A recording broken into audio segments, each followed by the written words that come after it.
C'est un projet de recherche qui porte sur la santé psychologique au travail. On sait que les problèmes de santé psychologique au travail, c'est un enjeu qui est vraiment important là, au niveau de la société, des organisations et des personnes qui y travaillent.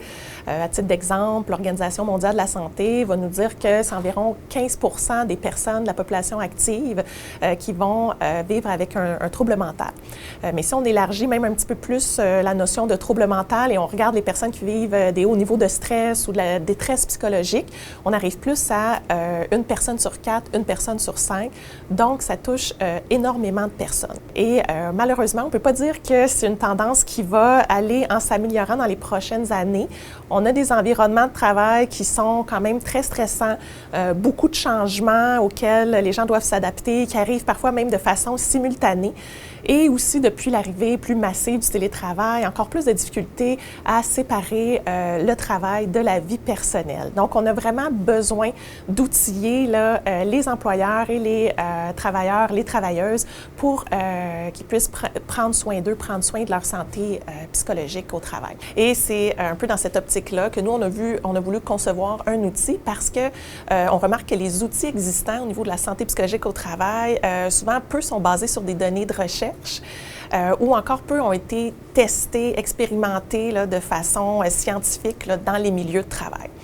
Par ailleurs, peut-être le problème le plus important aussi qu'on remarque, c'est que les outils, souvent, ils peuvent être conçus de façon rigoureuse, mais souvent sont peu utilisés dans la réalité, dans la pratique, ou sont utilisés au départ, mais sont laissés de côté, donc ne durent pas nécessairement dans le temps. Alors, c'est bien beau avoir un outil qui est basé sur la science et qui est très rigoureux et qui est très beau, mais s'il n'est pas utilisé, c'est sûr qu'on n'atteint pas là, notre objectif à ce moment-là. Donc, l'idée du projet de recherche, c'était de concevoir un outil basé sur des données empiriques, mais aussi de s'intéresser aux conditions du milieu de travail qui pourraient faire en sorte que cet outil-là soit implanté de façon efficace et qu'il soit utilisé et qu'il dure dans le temps. L'outil s'appelle Plan de match pour mon bien-être psychologique au travail.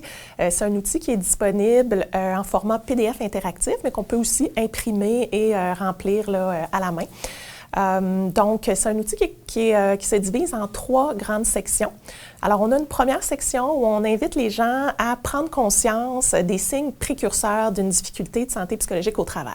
Parce que souvent, c'est des difficultés qui vont s'installer tranquillement dans le temps. Il y a toujours des petits signes qui peuvent nous mettre la puce à l'oreille, mais des fois, ces signes-là vont passer un petit peu en dessous du radar parce la vie va vite et on fonctionne un petit peu des fois sur le pilote automatique. Donc, cette première partie-là nous oblige un peu à faire une espèce de scan et de voir est-ce que je présente ces petits signes-là chez moi et puis est-ce qu'il serait temps que peut-être je prenne un petit moment pour prendre un peu plus soin de moi.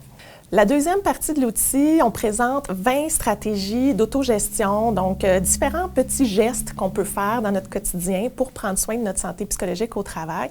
Et on demande aux personnes de choisir les stratégies qui leur plaisent le plus. Fait que cette partie-là est vraiment personnalisée. Une stratégie peut faire du bien à certaines personnes et pas à d'autres. Alors, c'est important vraiment là, que les gens choisissent les stratégies qui les interpellent le plus. Puis ça peut être très varié comme stratégie. Donc, ça peut être, par exemple, prendre plus régulièrement des pauses au travail pour pouvoir récupérer son énergie. Ça peut être d'aller chercher du soutien social auprès de différents collègues. Ça pourrait être aussi de restructurer certaines pensées plus négatives. Donc, quand même assez varié comme stratégie qu'on propose. Ensuite, la troisième partie, c'est pour aider à mettre en action, mettre en application les stratégies qui auront été choisies. Parce que souvent, on sait qu'est-ce qu'il faut faire pour prendre soin de nous, mais on ne le fait pas. Donc, dans cette section-là, on demande aux gens de prioriser 1, 2, maximum 3 stratégies qu'ils auront choisies. Ensuite, d'identifier comment ils ou elles vont les mettre en place. Quelles seraient les personnes dans leur entourage qui pourraient les aider à mettre en place ces stratégies-là? Puis les différents obstacles qu'ils entrevoient dans la mise en application des stratégies pour être capable de tout de suite réfléchir à des solutions pour quand ces obstacles-là vont se présenter, on puisse déjà avoir là, des façons de les désamorcer. Donc, on a plus de 200 personnes qui ont téléchargé l'outil, qui l'ont utilisé et qui nous ont donné leurs impressions par rapport à l'outil. On a également rencontré 30 personnes en entrevue pour aller creuser un petit peu plus en profondeur là, les différents commentaires qu'ils avaient formulés par rapport à l'outil. On a d'abord eu des résultats très positif d'un côté où on a 86 % des gens qui ont testé l'outil qui ont indiqué que, selon eux, c'était un outil qui était utile ou même très utile pour favoriser la santé psychologique au travail. On a également 91 % des gens qui ont testé l'outil qui nous ont dit qu'ils recommanderaient cet outil-là à un collègue qui vit des difficultés de santé psychologique au travail. Donc ça, c'était des éléments où on était très, très contents, donc très positifs.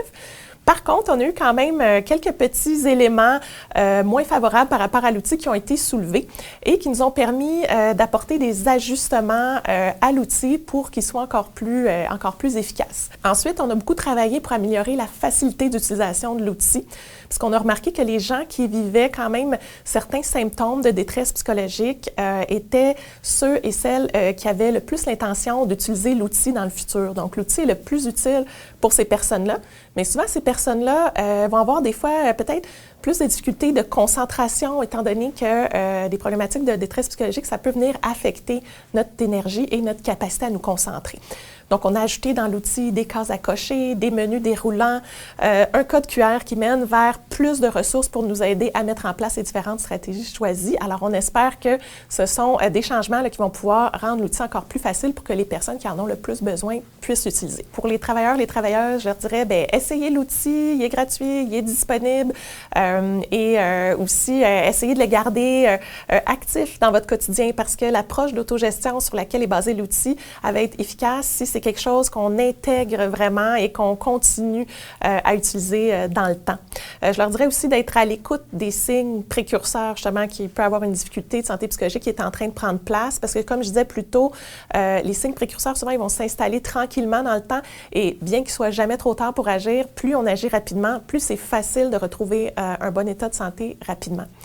Pour les gestionnaires, je leur dirais aussi, allez chercher le guide pour les gestionnaires et présenter l'outil dans vos équipes. Et vous pouvez même utiliser vous-même l'outil pour prendre soin de votre propre santé psychologique, qui est tout aussi important. Finalement, du côté recherche, pour mes collègues chercheurs, je dirais, c'est un projet qui vient de se terminer, mais il y a plein d'autres projets qui vont débuter, ou en tout cas plein d'autres idées de projets qui sont en train de germer pour aller tester l'outil dans d'autres secteurs, comme par exemple plus dans les secteurs primaires, secondaires, qu'on a un peu moins touché avec notre projet de recherche, mais aussi pour aller chercher des données par rapport à l'efficacité de l'outil en allant faire des liens avec des indicateurs, par exemple, de performance ou de santé psychologique au travail.